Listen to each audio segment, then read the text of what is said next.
E há outro pelo mesmo Espírito, os dons de curar. Note que todas as traduções que a gente olha, de fato, mostra dons de curar no plural. Então, a explicação razoável que a gente tem para isso é que, assim como existem muitas enfermidades, e até as enfermidades elas aparecem, elas evoluem de tempos em tempos, e há momentos que a gente acha que alguma coisa está erradicada e não está, então aí aparece uma enfermidade nova, enfim, então o que aparece aqui nessa relação é de dons de curar, como manifestações do Espírito. Pode ser uma doença que mais grave ou menos grave, mas a verdade falou que a doença, falar que a enfermidade sempre incomoda muito a quem está padecendo daquilo ali, né? Então, quanto mais rápido a pessoa consegue se libertar, ser curado, melhor. Então, dons de curar. E a outra, a operação de maravilhas. Eu gosto muito dessa tradução, operação de maravilhas. Tem algumas que falam operação de milagres, e aí milagres em algum momento pode se confundir com dons de curar também, porque pode se falar pode achar que é muito parecido. Quando fala maravilhas, é uma coisa mais assim, mais diferente, talvez até fora do ser humano, como por exemplo, andar sobre as águas, como Jesus andou sobre as águas, a multiplicação de pães, o caso de Paulo e Silas quando estavam presos e de um momento, quando deu meia-noite, eles estavam cantando e orando, né? É o texto que está lá em Atos, do livro de Atos, e eles estavam cantando e orando, então deu aquele barulho e caíram as algemas, as correntes que os prendiam, a porta também se abriu, a porta da cadeia. Então isso tudo são dons, operação de maravilhas. E a outro, a profecia. A profecia é um dom bastante antigo, já desde o Antigo Testamento. O próprio Moisés, né, ele era conhecido como profeta, pelo menos a partir do momento que foi chamado por Deus para a missão de liderar a saída do povo do Egito. Às vezes a gente fala Moisés tirar o povo do Egito. Esse termo não é o ideal. Quem tirou o povo do Egito foi Deus. Deus usou Moisés, sob a instrumentalidade de Moisés. Moisés foi um instrumento de Deus. Muito bem. A profecia, e Moisés escreve, e Deus suscitará um profeta superior a mim, a ele vocês deverão ouvir. Isso está aí no livro de Deuteronômio. Ainda o dom, agora o sétimo dom, o dom de discernir os espíritos. Esse dom,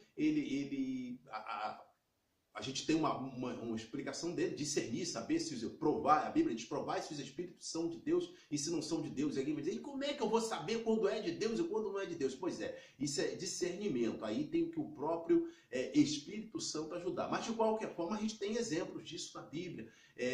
Lá em Filipos, livro de Atos registra isso. Mas Paulo diz que ele caminhava ali pela cidade, tinha uma jovem que todo dia se aproximava dele, Silas, e começava a dizer, eis aí os homens, são homens de Deus que anunciam as boas novas. E Paulo teve o discernimento que aquilo ali era um espírito imundo, que não era um espírito de adivinhação, não era o espírito de Deus que falava por aquela mulher. E Paulo virou para aquela mulher e disse, sai dela. E aquele espírito saiu, e desde aquele momento diz a Bíblia que ela nunca mais adivinhou mais coisa alguma. Depois tem os desdobramentos dessa história, mas o importante aqui para nós é ter uma ideia de que momento, ter um exemplo do que vem a ser dom de discernir os espíritos.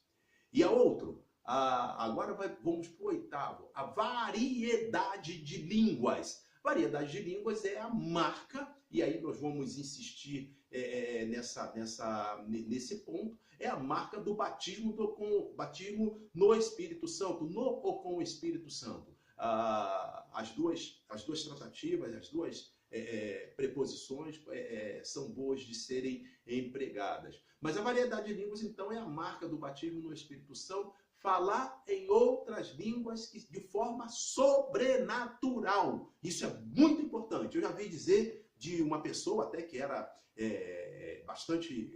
até uma celebridade no meio evangélico, e de dizer, eu falo vários idiomas, eu falo 3, 4 idiomas e não me glorio disso. Não, misturou tudo.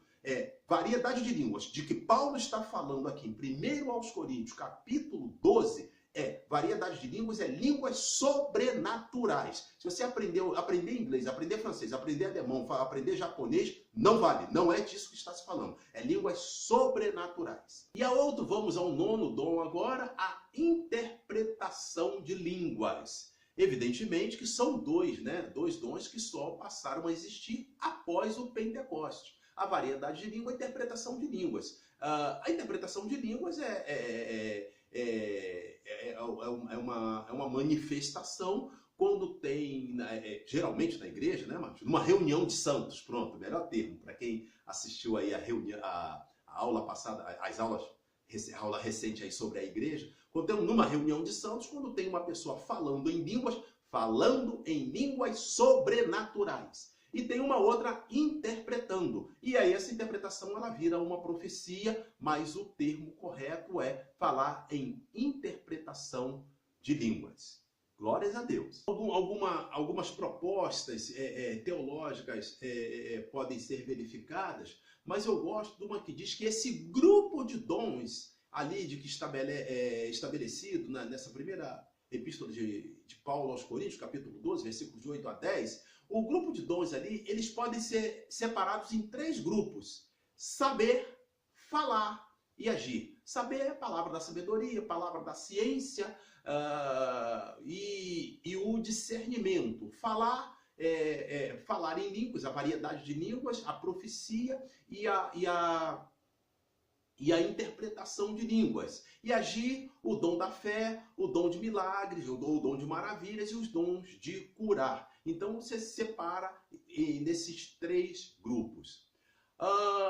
Insistindo ainda um pouco mais, para ser dons espirituais, não basta falar vários idiomas, necessitam ser sobrenaturais, como eu lembro aqui de certa irmã lá na minha cidade, lá em Niterói, que fala uma variedade de línguas muito fluente, muito bonita, mesmo tendo um português muito limitado. Então, porque ela fala de forma sobrenatural. O falar em línguas, de que fala a Bíblia, ele é sobrenatural. E aqui a gente precisa explorar um pouquinho o batismo, e tem 2, batismo do Espírito Santo.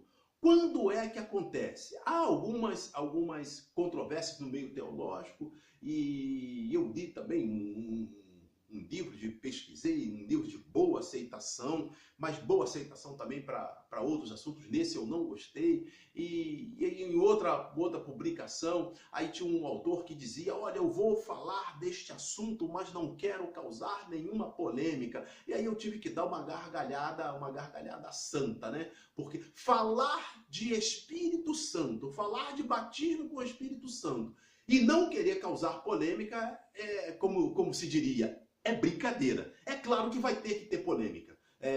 Vai ter que ter, porque você vai falar mediante uma certa corrente teológica, ou então vai querer, não vai ser muito fácil aquela ideia de dizer que todos têm razão, para querer ficar bem com todo mundo. Não vai funcionar em dons espirituais esse tipo de procedimento, tá?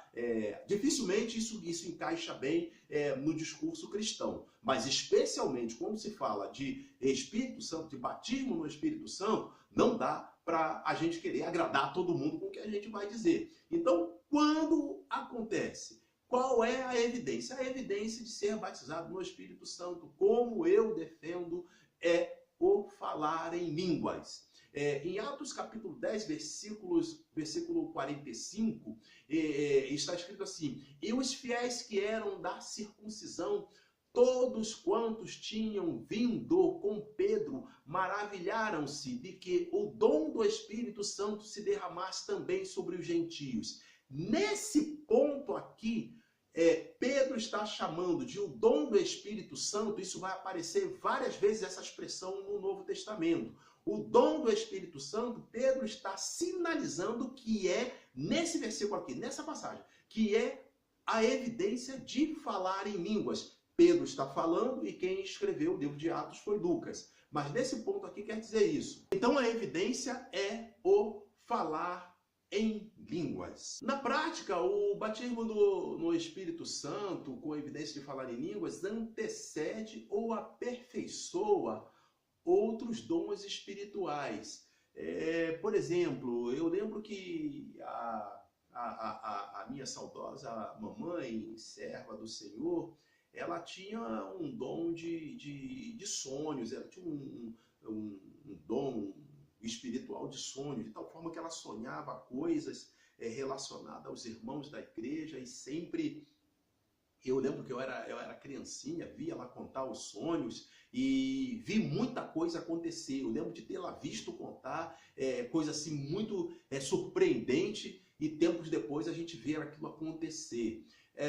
E no meu caso específico, eu lembro que eu estava ainda há 6 meses de entrar na escola militar, e ela disse que tinha sonhado comigo e me via vestido com uma farda caqui. E eu nem sabia exatamente que tipo de farda eu ia usar, e ela muito menos ainda do que eu.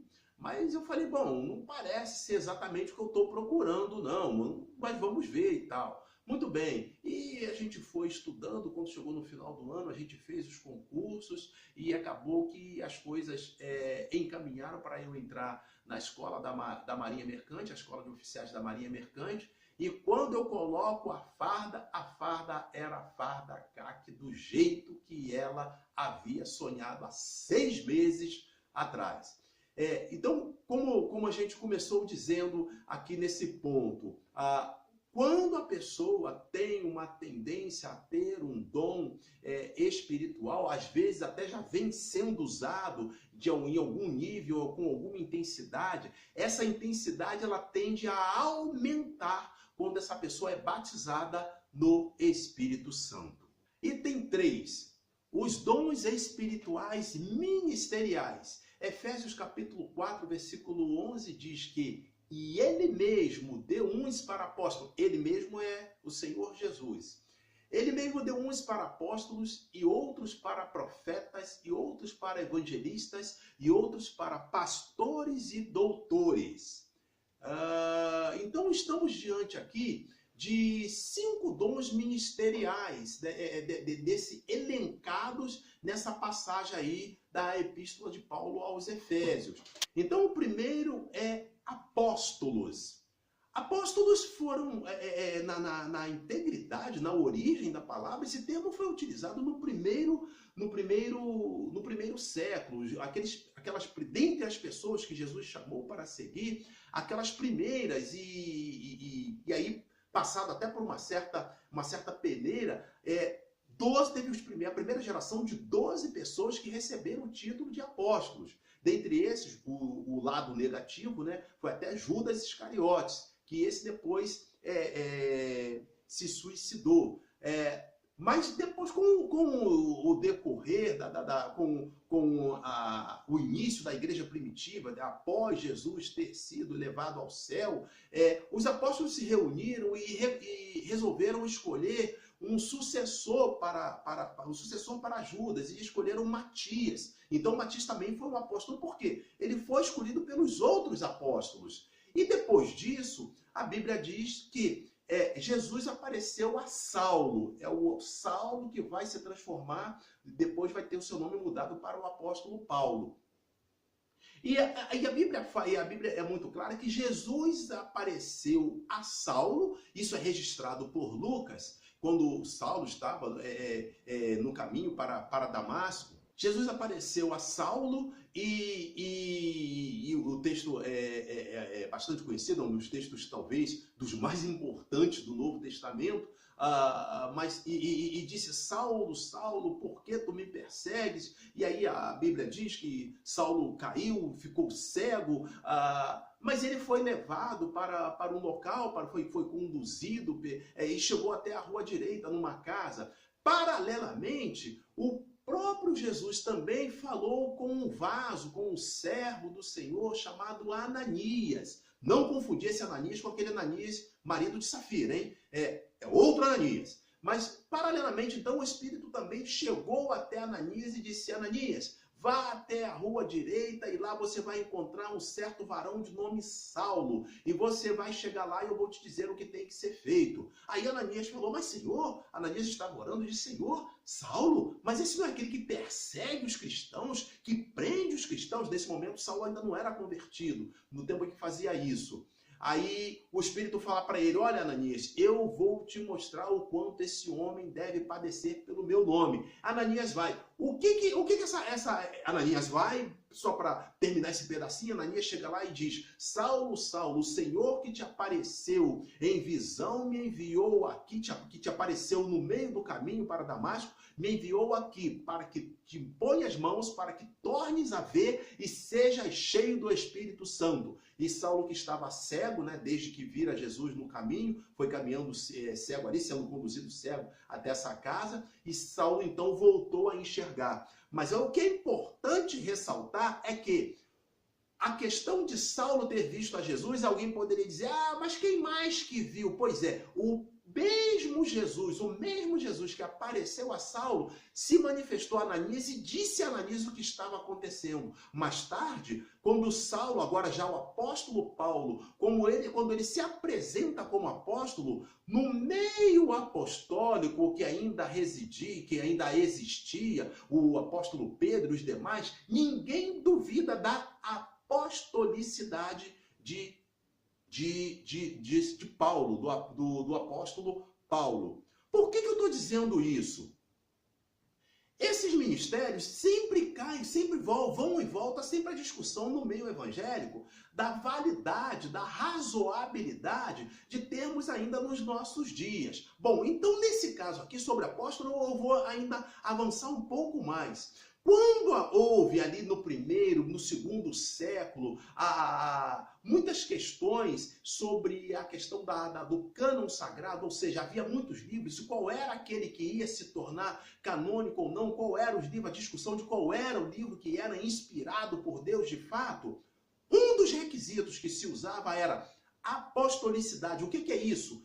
Se o livro havia sido escrito por um apóstolo, ou se havia sido escrito por uma pessoa que fosse próxima desses apóstolos. Então, apóstolo era uma coisa era um cargo, era um título de muita importância, com uma prerrogativa muito particular. Essa é a questão. Então, o ministério,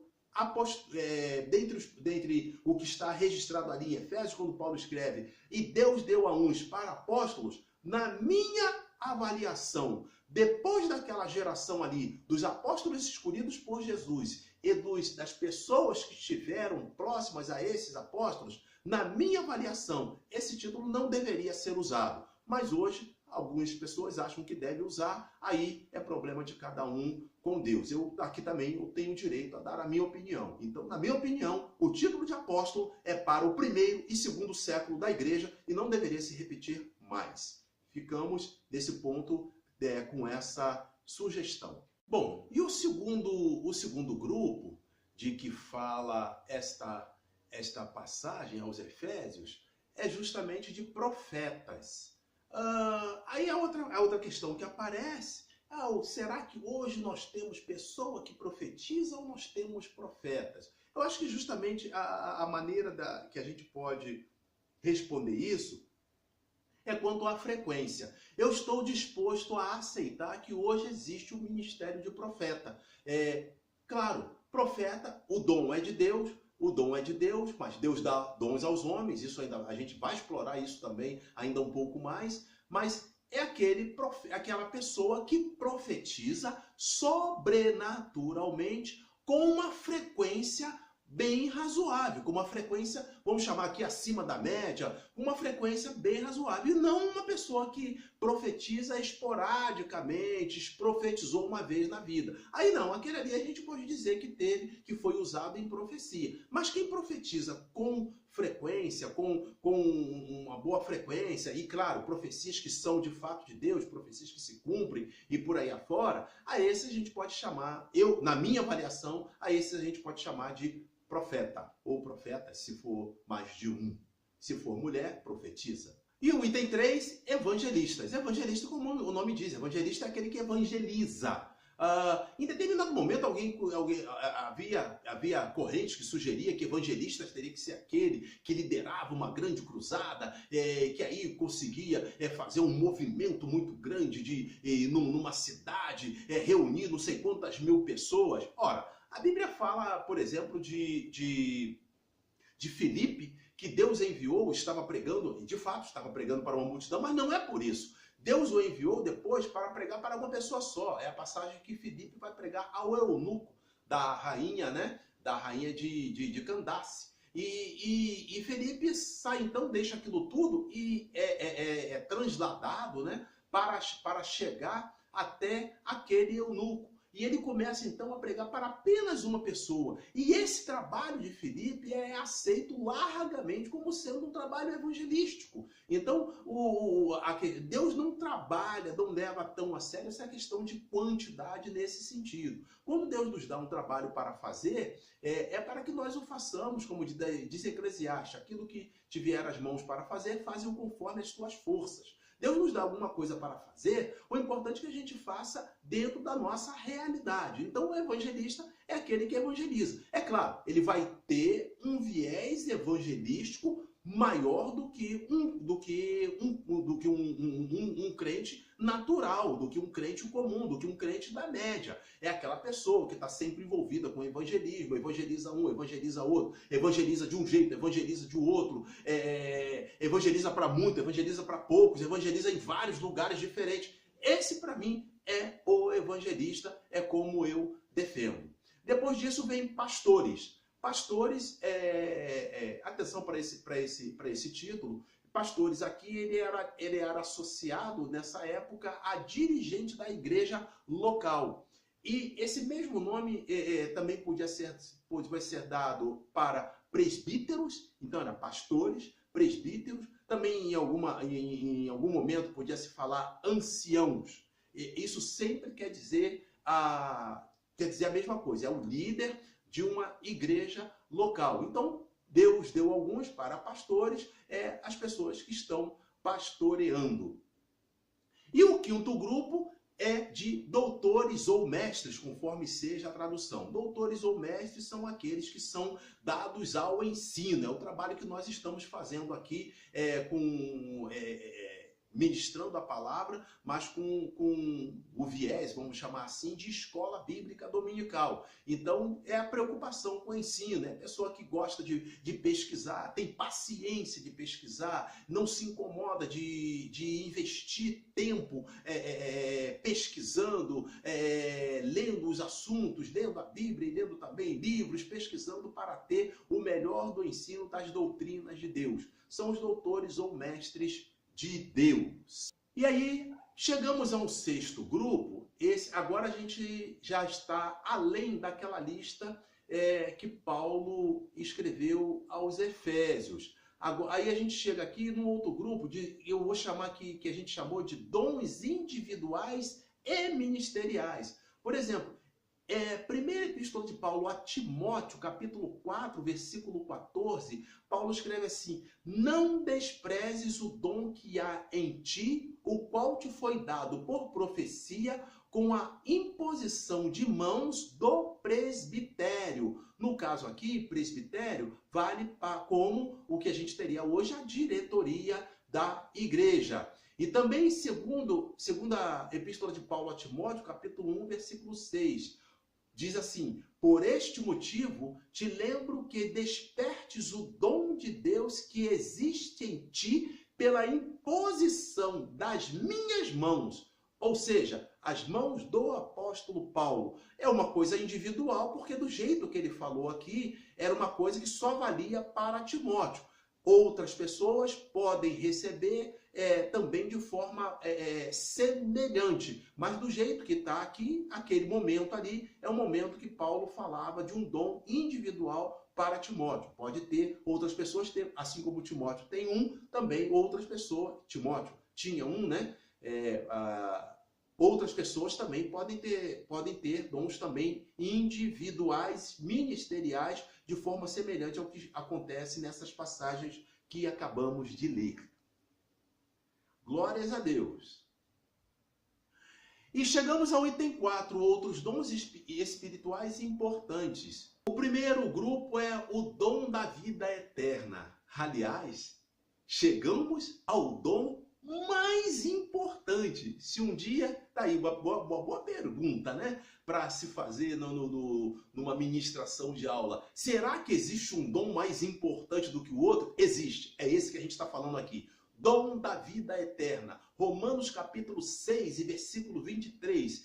Está escrito assim: porque o salário do pecado é a morte, mas o dom gratuito de Deus é a vida eterna por Cristo Jesus, nosso Senhor. Então, o dom da vida eterna é o dom mais importante que o homem ou a mulher ou o ministro pode ter. Ainda sobre o dom da vida eterna, em Atos capítulo 11, versículo 17, está escrito assim: portanto, se Deus lhes deu o mesmo dom que a nós, quando cremos no Senhor Jesus Cristo, quem era então eu para que pudesse resistir a Deus? Esse episódio, Pedro está se reportando ao grupo de irmãos sobre o que havia acontecido na casa de Cornélio, que é um evento narrado no capítulo 10, portanto no capítulo anterior, quando as pessoas não eram judias, é disso que Pedro está falando, e Pedro chegou lá, pregou o evangelho, e diz que quando Pedro pregava, as pessoas começaram a glorificar a Deus e falar em outras línguas. Então é disso que Pedro está falando. Se o mesmo Deus não negou a eles o mesmo dom que nos deu, eu também não podia resistir. Então Pedro ali está falando que eles contando que eles foram batizados no Espírito Santo, mas que também receberam o dom da vida eterna. E mais ainda, em 2 Coríntios, capítulo 9, versículo 15, diz: graças a Deus, pois, pelo seu dom inefável. O dom inefável de que Paulo está falando aqui é o dom da vida eterna, é um dom superior a todos os outros dons. Ainda há o dom individual dado por Deus, falamos de dom ministerial, né? Individual e ministerial. Esse agora é o individual, que é dado de uma forma mais abrangente. Em 1 Coríntios capítulo 7, versículo 7, está escrito assim: porque quereria que todos os homens fossem como eu mesmo, mas cada um tem de Deus o seu próprio dom, um de uma maneira e outro de outra. Em outras palavras também, como Jesus disse, né? Aquele que quiser vir após mim, negue-se a si mesmo, tome a sua cruz a cada dia e siga-me. Isso quer dizer que os relacionamentos individuais com Deus são diferentes, tanto no que tange ao preço que haveremos de pagar, que o cristão paga pela sua salvação, o preço aí na escala social, né? É um preço e é abstrato. Aqui não estamos falando de dinheiro, muito pelo contrário. Dinheiro não compra nada das coisas espirituais. Nada, exatamente nada. Mas aqui é para mostrar que há um relacionamento individual de Deus para com as pessoas. Além do coletivo, há também individual, que nós falamos nesse ponto aqui. E ainda, 2 Timóteo, capítulo 1, versículo 6, Paulo escreve assim: por este motivo te lembro que despertes o dom de Deus que existe em ti pela imposição das minhas mãos. mãos do apóstolo Paulo. Na verdade, esse versículo a gente já leu, mas aqui ele é individual e é ministerial. Embora a gente esteja explorando mais aqui nesse ponto, aquele dom individual que é mais abrangente para a maioria das pessoas no meio cristão evangélico. E mais, 1 de Pedro, capítulo 4, versículo 10, que está escrito: cada um administre aos outros o dom como o recebeu, como bons despenseiros da multiforme graça de Deus. E um terceiro grupo de dons são os dons administrativos. Romanos capítulo 12, versículo 8, está escrito: ou o que exorta, use esse dom em exortar. O que reparte, faça-o com liberalidade. O que preside, com cuidado. O que exercita misericórdia, com alegria. Então, um conjunto de dons aqui, ó. Dons de exortar, o dom de repartir, o dom de presidir e o dom de exercer misericórdia. Parece coisas simples, mas Paulo listou aqui mostrando que existe o sobrenatural nesses dons também. É possível que alguém faça isso naturalmente? É possível, mas o que chama atenção aqui nas Escrituras é quando isso se revestir do ponto sobrenatural de Deus. Sobre isso, o exercer misericórdia é um exemplo. Todos nós podemos fazer, mas eu lembro de que a gente saiu, um grupo, né? Fazia parte de um grupo, e saímos para uma viagem missionária. Essa viagem era de ônibus e a gente ia para o Uruguai. E quando a gente planejou a direção daquela caravana, planejou que a gente passasse pela cidade de Quaraí, divisa lá do Rio Grande do Sul com o Uruguai. E nós paramos ali naquela cidade, uma paradinha rápida, e fomos até a fronteira. Quando chegou na fronteira, vários irmãos tiveram problemas para passar a fronteira, problemas burocráticos que envolvia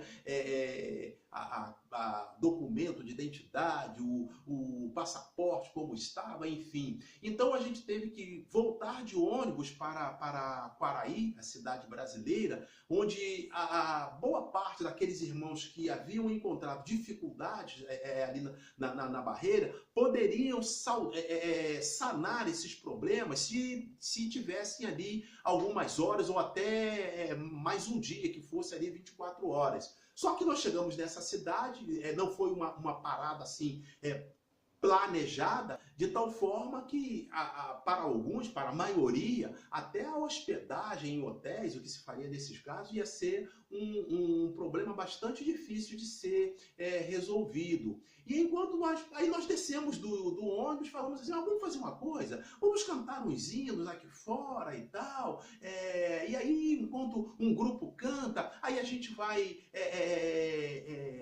tentando falar de Jesus para as pessoas que estiverem próximas, faz um evangelismo ali, a boca miúda, né?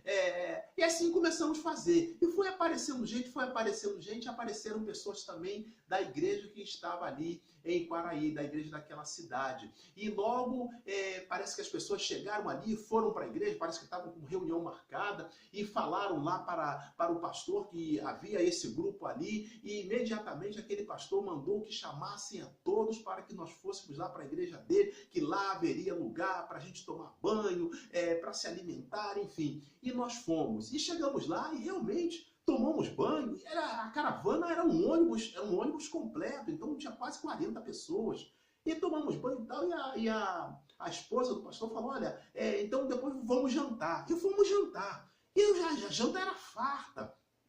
Eu lembro até hoje uma janta muito gostosa, tinha um frango muito gostoso, tinha salada muito bem feita, tudo muito gostoso. E depois aquela irmã veio me dizer que quando ela contou para mim, não, contou para as pessoas que estavam ali da caravana, que ela saiu de tarde, ela foi procurar as coisas para comprar, e tudo que ela ia comprar, ela sentia assim de comprar uma quantidade maior do que era o costume dela comprar. E quando chegou ali nas alfaces, vezes ela pegava o molho e aí, sem entender exatamente o que acontecia com ela pegava o segundo, pegava o terceiro, pegava uma quantidade maior. Quando chegou na hora de comprar o frango, ela também começou a comprar, começou a fazer uma quantidade maior também. Ela não entendia exatamente o que estava acontecendo, se era na carne, se era no espírito, mas o ponto é que ela comprou tudo. E quando a gente chegou lá, isso foi o quê? O sobrenatural de exercer misericórdia. Tudo estava comprado para receber 40 pessoas. Perto de 40 pessoas nós éramos. E não faltou nada para ninguém. Concluindo, importa lembrar que dons espirituais provêm de Deus. Falamos de dons espirituais no Antigo Testamento e Novo Testamento. Falamos da realidade dos dons espirituais antes e depois do Pentecostes. Falamos dos chamados 9 dons, meditamos no batismo do Espírito Santo, falamos de dons ministeriais e acrescente-se ainda outros dons importantes citados em 9 passagens bíblicas a seguir. Atos 2,38, e disse-lhes Pedro, arrependei-vos e cada um de vós seja batizado em nome de Jesus Cristo, para perdão dos pecados, e recebereis o dom do Espírito Santo. João capítulo 4, versículo 10, Jesus respondeu e disse-lhe, Jesus disse à mulher samaritana no caso, se tu conheceras o dom de Deus, e quem é o que te diz, dá-me de beber, tu lhe pediria, e ele te daria água viva. Romanos, capítulo 5, versículos 15, versículos 16 e versículos 17. O 15 primeiro. Mas não é assim o dom gratuito como a ofensa, porque se pela ofensa de um morreram muitos, muito mais a graça de Deus e o dom pela graça que é de um só homem, Jesus Cristo, abundou sobre muitos. O 16, e não foi assim o dom como a ofensa, por um só que pecou, porque o juízo veio de uma só ofensa na verdade, para condenação, mas o dom gratuito veio de muitas ofensas para justificação. O 17, porque se pela ofensa de um só a morte reinou, por esse muito mais os que recebem a abundância da graça e do dom da justiça, reinarão em vida por um só, Jesus Cristo. 1 Coríntios capítulo 1, versículo 7, de maneira que nenhum dom vos falta, esperando a manifestação de nosso Senhor Jesus Cristo. Efésios capítulo 2, versículo 8, porque pela graça sois salvos por meio da fé, e isso não vem de vós, é dom de Deus. Efésios capítulo 3, versículo 7, do qual fui feito ministro pelo dom da graça de Deus, que me foi dado segundo a operação do seu poder. Efésios capítulo 4, versículo 7, mas a graça foi dada a cada um de nós segundo a medida do dom de Cristo. Até aqui e amém. A Deus seja a glória. Pai amado, em nome de Jesus, eu te louvo pelas pessoas que estão assistindo, que vão assistir este vídeo, esta mensagem. Te louvo, Senhor, pelo privilégio, pela instrumentalidade que o Senhor me dá neste momento e no momento em que as pessoas estiverem assistindo, meu Senhor, esta mensagem. Ó Deus, que essa mensagem produza tudo aquilo que o Senhor deseja que seja feito. Que o teu Espírito, Senhor, ilumine, dê entendimento a todos quando vierem a ouvir esta mensagem, quer seja nesta cidade, em outras do Brasil, quer seja em outro país, pelo mundo afora, quer seja, meu Senhor, por celular, quer seja, meu Senhor, por computador, por tablet, por qualquer meio de mídia, por qualquer meio de comunicação, que o Senhor venha a abençoar as pessoas que estiverem assistindo. Assim, ó Pai, nós te pedimos, eu te peço e te agradeço, em nome de Jesus. Amém. Já terminando, que em nome de Jesus você tenha sido abençoado e abençoada com esse vídeo e que você se inscreva nesse canal, divulgue, curta, compartilhe, comente, clique no gostei. No próximo sábado, se Deus quiser, falaremos de a segunda vinda de Cristo. Então, até lá, em nome de Jesus. Amém.